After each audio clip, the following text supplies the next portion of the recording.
from 938 Live. This is Formula One driver Fernando Alonso. Hi Singapore, I'm Jürgen Klinsmann. Hi, I'm Martin Tyler. This is Annika Sorenstam. Hi Singapore, this is Johnny Wilson.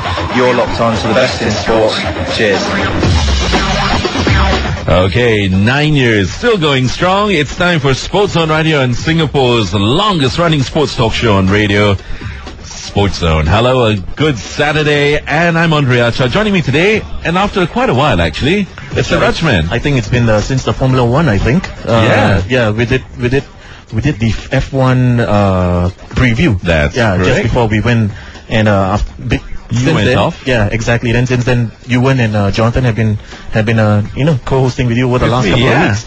And what a week this has been. I mean, first off, tonight you have the big cricket showdown between South Africa and Australia in the final. Sri Lanka. Yes, it's okay. You know why? Because last week, Niti Anandan, he must have been praying really hard because he said, I pray that Sri Lanka gets in. He said that so many times, and that is exactly what's happening. Sri Lanka and Australia, that is going to be a real match to watch. It is. They're hoping, of course, that Sri Lanka. I think most Asians are probably hoping that the Sri Lankans will once and for all end this winning streak of the Australians, which dates back all the way to 1999. Correct. They are the two-time defending champions. Can the Aussies go and make it a hat-trick? Third round.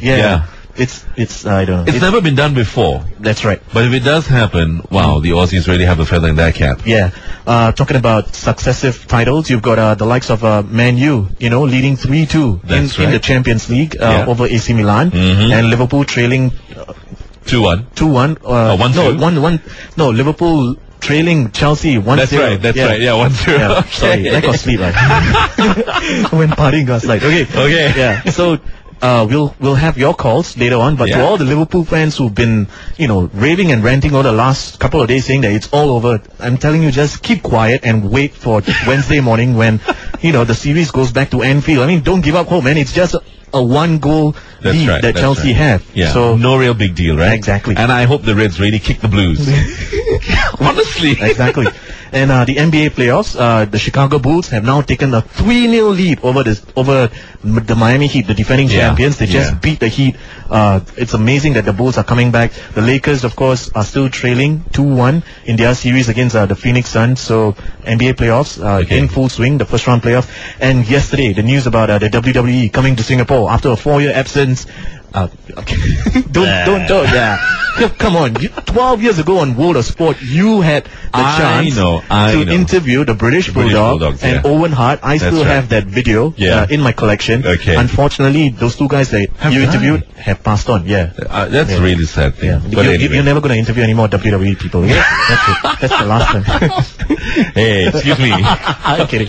Okay, suddenly a lot happening in the sports arena, which leads us to today's main topic on Sports Zone, and that being the annual Clipper Yacht Race. And for that, we have with us 4 guests in the studio today. That's right. We have 2 lovely ladies, 2 handsome gentlemen. Yeah, we have Dominique Loh. She's the boss of Lucid Communications, which is the PR company handling the Singapore team, which is competing in the Clipper race. She's joined by James Lim, who's the Suchiat man, as we politely put it, and he's got his own stall, and he's one of 5 Singaporeans who traveled over 10 months, can you believe it, last year to compete in this race. We also have Chia Wei Wen, who's with the Ministry of Foreign Affairs, and he's partaking in one leg of this year's race, and he's being sponsored by the employers from the Ministry of Foreign Affairs, and their spokesperson is Alice Chen. She's also here for today's discussion. So a big welcome to all of you on Sports Zone on 938 Live. Okay, Dom, we're going to start off with you. Tell us briefly, give us this big, broad picture. What exactly is the Clipper Yacht Race all about? Okay, the Clipper 0708 race, first of all, it was, we don't hold it annually. It's more or less biannually. So the last one was 0506, and then this time is 0708. Right. And we always have like 10 yachts competing. Each yacht represents a city in the race, and Singapore took part in the 0506 race. And we actually did pretty well because we finished 5th overall. Yes, that's right. That's right. And there was quite a lot of media coverage about that. There was as well. Yes. We had some of our reporters on the boat. Uniquely as well. Singapore. Uniquely Singapore. Yeah. And it goes around. It's about it covers about 35,000 miles, and it takes about 10 months, as you said. And we're looking for bold and adventurous Singaporeans to take part. It doesn't matter what sort of backgrounds you come from. Okay. It's the same as all the other yachts. All the crew are from various backgrounds. So you get like the chairman from, HSBC. That was a situation before. Where we had the chairman who was teamed up with a cab driver, housewives, students. What else do we have? All sorts. Professionals, teachers. Yeah. That's great. Okay, from Singapore's point of view, how was the reception from last year's race? Reception meaning during the stopover? Yeah. Okay. Well, the boats were here in January, and we had a huge reception at Keppel Bay. Keppel was one of our race partners. Great. And this year they're now our main sponsor of the yacht. So we're pretty happy with that, pretty lucky. And STB, who was the main sponsor in the previous race, they are the co-sponsor right now, so they are the race partner. So we're again very happy that we still have these two partners. Wow. You mentioned a couple of players there. I mean, those who took part earlier. Could you just give us a rough breakdown of the crew that competed in the last race, as in how many? The backgrounds. But as in how many competed in one leg, how many were able to go on for 7 legs, which is the whole 10 months affair. Okay, well, over 7 legs, we had about 6 round the worlders from Singapore. Right. Wow. Of which 5 were local Singaporeans, and 2 were women. So, it's not restricted to just men, of course. Yeah. And then the rest were leggers, and we had about 21 leggers there.